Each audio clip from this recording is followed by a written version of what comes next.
Tenang saja dalam menghadapi permasalahan karena toh kita gelisah juga sedang terjadi. Tidak akan memberikan jalan keluar. Oleh karena itu lebih baik kita tenang. Maka dengan Allah Subhanahu wa taala kita lebih pantas menjaga adab tersebut. Allah itu Maha melihat, Maha mendengar, Maha mengetahui. Jadi nggak usah khawatir. Dengan sangat mudah Allah bisa sembuhkan penyakit tanpa dokter.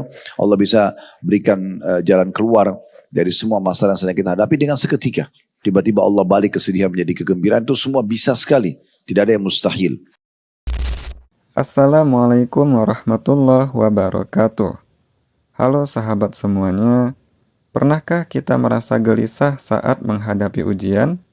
Hati bergejolak, pikiran kacau, lalu kesabaran seolah hilang begitu saja.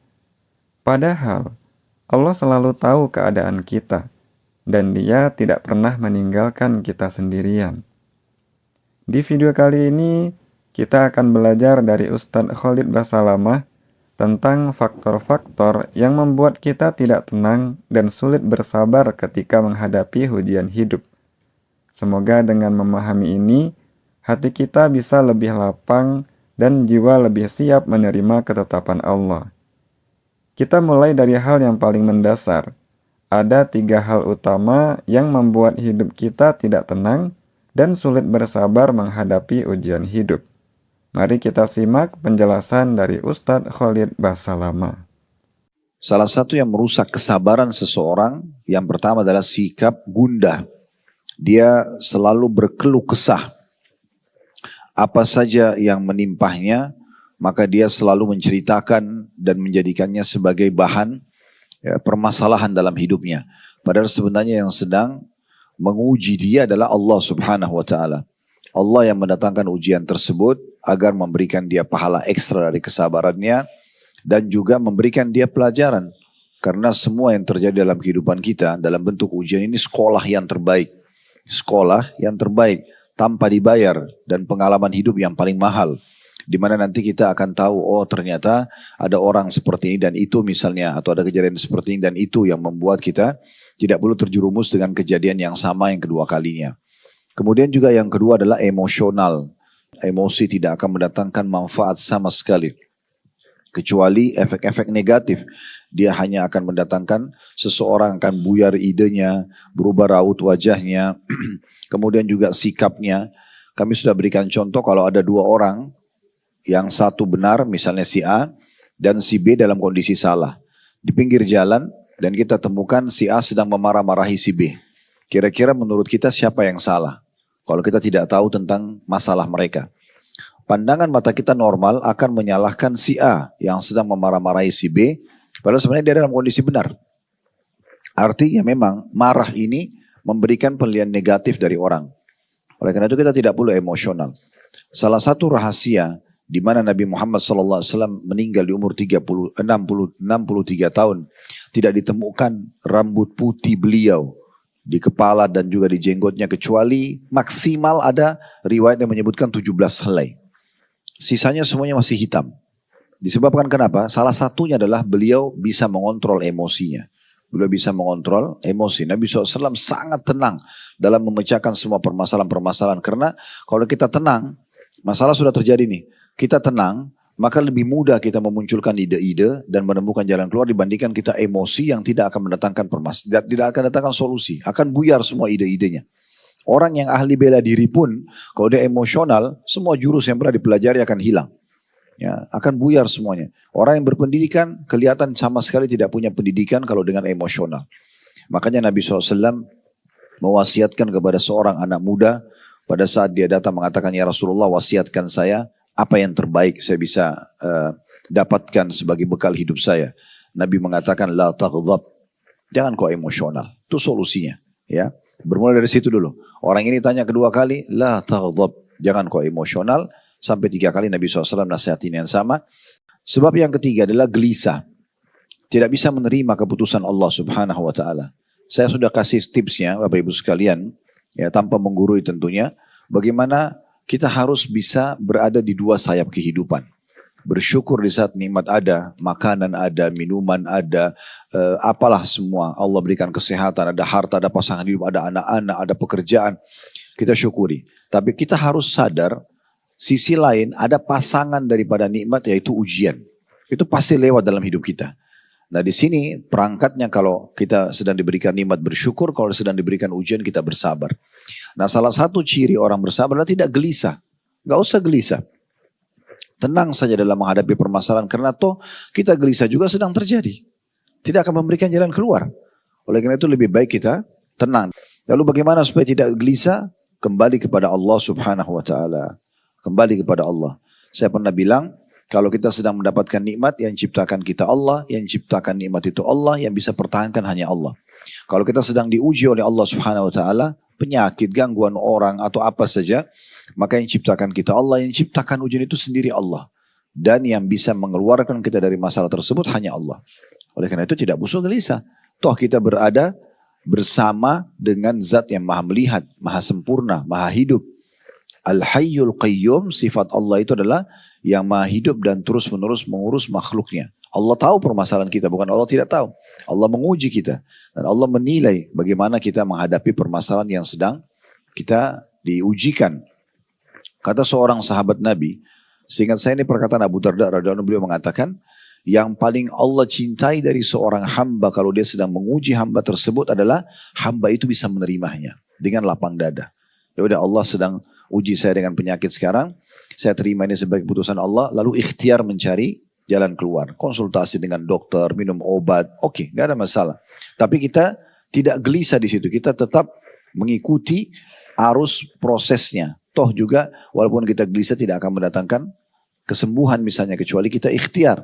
Oleh karena itu ini salah satu faktor yang perlu jadi bahan perhatian secara khusus. Subhanallah.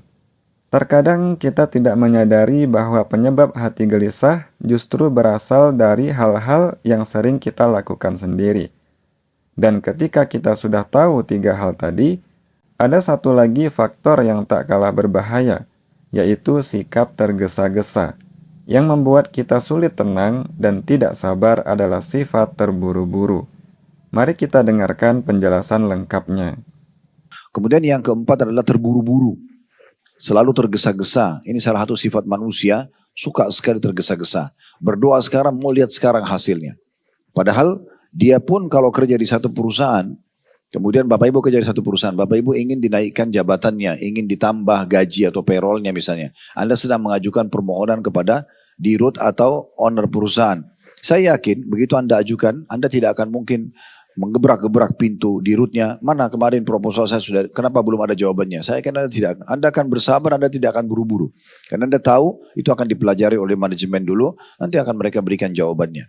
Mungkin kalau sudah terlalu lama, mungkin sudah 6 bulan, 1 tahun, Anda lalu menanyakan melalui HRD mungkin masuk akal.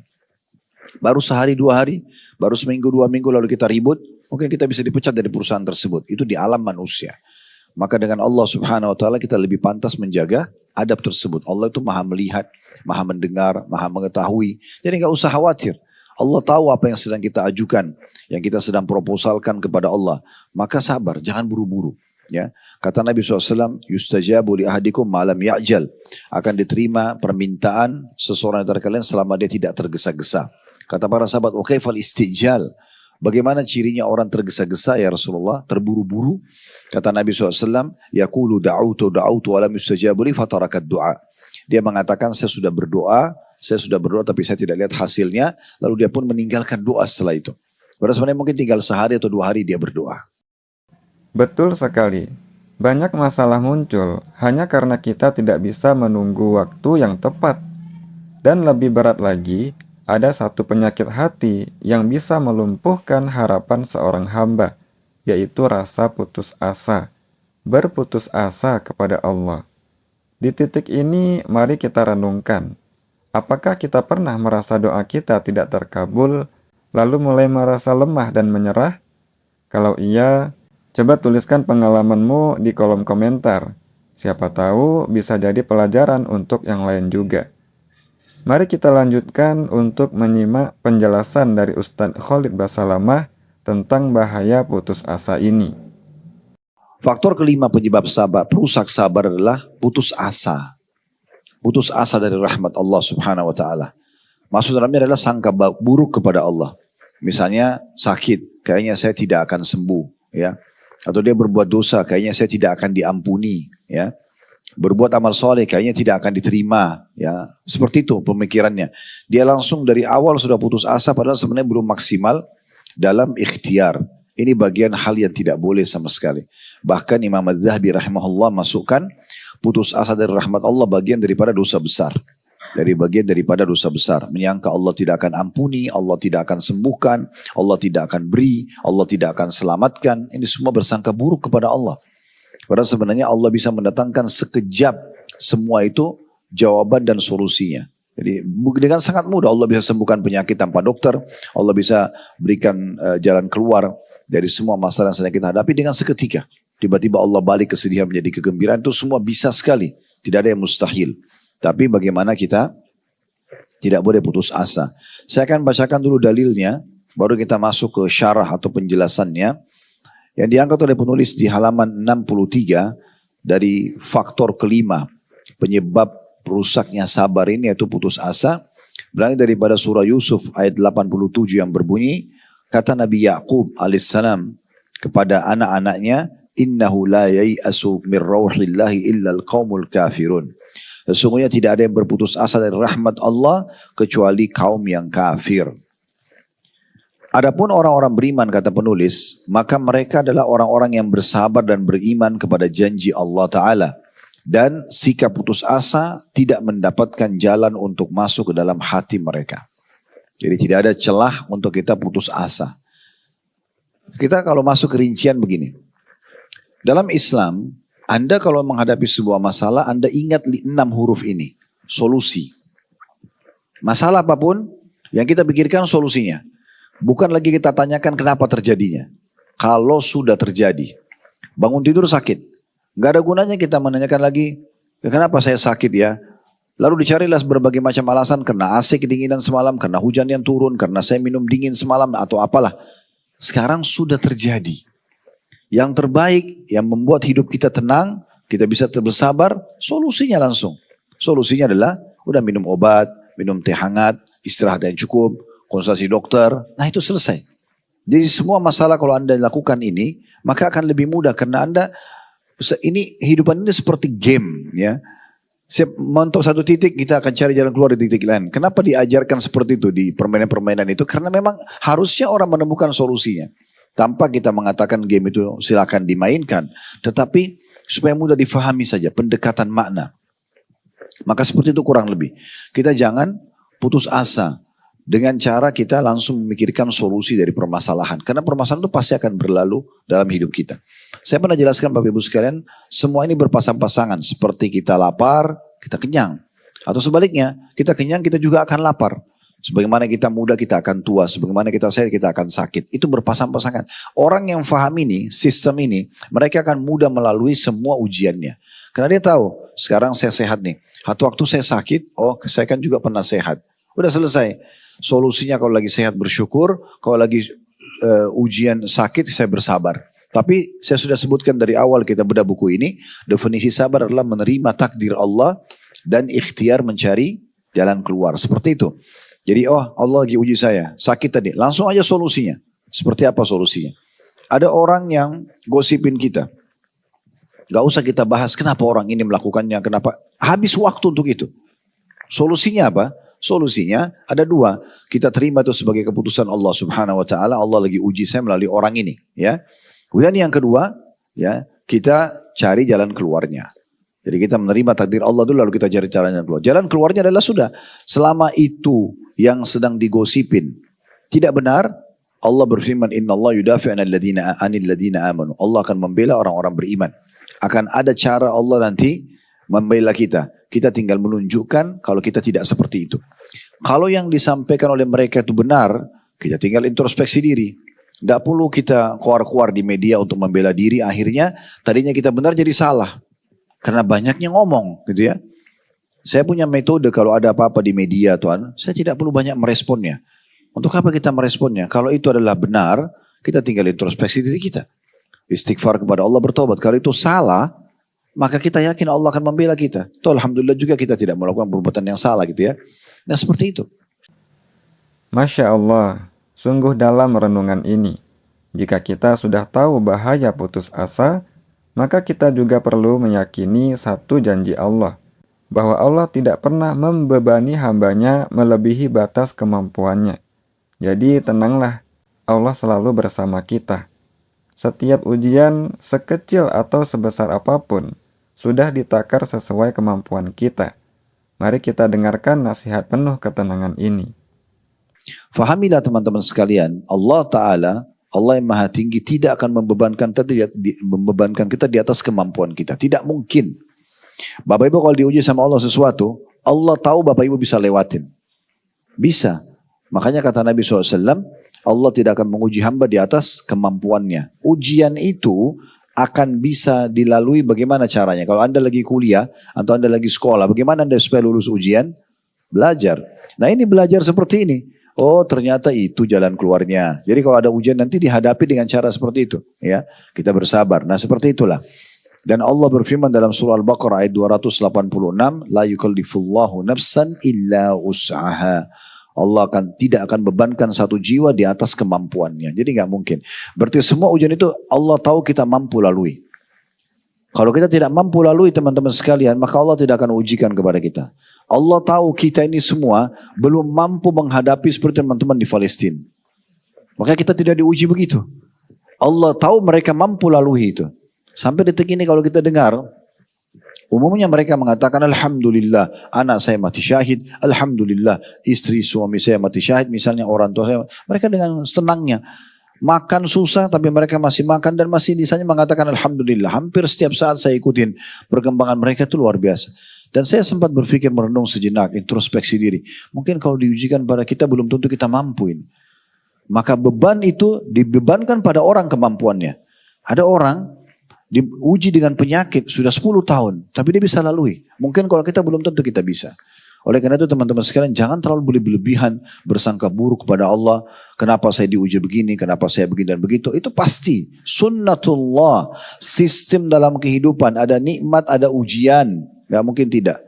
Jangan membodohi diri sendiri seakan-akan kita mau nikmat terus ya.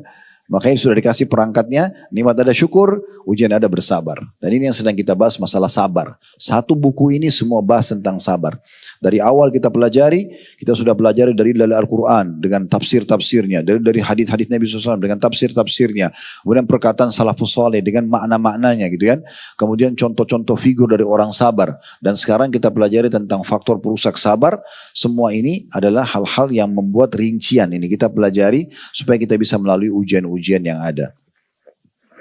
Dan yakinlah bahwasanya Allah selain tidak akan bebankan di atas kemampuan kita, juga Allah akan mendampingi kita. Allah akan dampingi kita, teman-teman sekalian. Allah akan mendampingi kita selama kita memang mau kembali kepadanya. Kalau Anda terus bergantung pada manusia, keluh sama tetangga ini, keluh sama teman yang itu, keluh sama kerabat yang ini, gak ada solusinya karena ini kasih jalan-jalan sesuai dengan akalnya dia sendiri. Apalagi kalau Anda bicara bukan pada ahlinya, ini masalah besar ini. Ya. Anda punya masalah rumah tangga, bicaranya sama orang yang gagal rumah tangga, nggak bisa. Nggak bakal ketemu. Atau bicara sama orang yang belum menikah, ini nggak bakal nyambung. Ada di antara kerabat kami sampai bercerai karena si istrinya, kalau ada masalah selalu bicara sama adiknya yang masih gadis. Adiknya gadis nggak ngerti apa-apa. Karena adik ini sumpah selalu dengar kakaknya keluh kesah tentang suaminya, lama-lama dia bilang, Kak cerai aja. Bodohnya diikutin sama dia. Dia cerai sama suami, setelah cerai baru menyesal. Kan agak unik, bukan pada ahlinya. Untuk apa?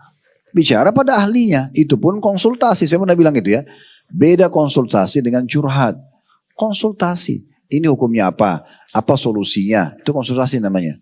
Ya, kalau curhat hanya kepada Sang Pencipta Allah itu yang paling tepat. Tuangkan semua di sejadah kita. Tuangkan semua pada saat sujud, pada saat doa. Tuangkan, bicara berdua sama Allah. Itu puncak daripada kesempurnaan doa. Kita bicara sama Allah. Kita yakin Allah sedang mendengar, melihat kita. Dan kita terima itu sebagai ujian. Minta agar Allah berikan ketabahan, minta agar Allah berikan jalan keluar, Allah berikan maksimal pahala gitu ya. Sahabat sekalian yang dirahmati Allah, dari apa yang kita pelajari hari ini, kita tahu ada beberapa hal yang bisa membuat hati gelisah dan sulit bersabar. Mulai dari berkeluh kesah, mudah marah, gelisah, sifat terburu-buru, rasa putus asa, hingga lupa bahwa Allah selalu bersama kita. Tapi kabar baiknya, Allah tidak pernah meninggalkan hambanya. Dia tahu batas kemampuan kita. Dia mendengarkan setiap doa kita. Dan Dia menguatkan setiap langkah kita, bahkan di saat paling berat sekalipun. Semoga setelah kajian ini, hati kita lebih lapang, lebih tenang, lebih sabar dalam menjalani setiap ujian hidup. Dan mari kita doakan juga semoga Allah selalu menjaga kesehatan serta memberi keberkahan pada Ustadz Khalid Basalamah, agar beliau terus istiqomah dalam membimbing umat dengan ilmunya. Amin ya rabbal alamin. Insya Allah kita bertemu lagi di video selanjutnya. Jazakumullahu khair. Wassalamualaikum warahmatullahi wabarakatuh.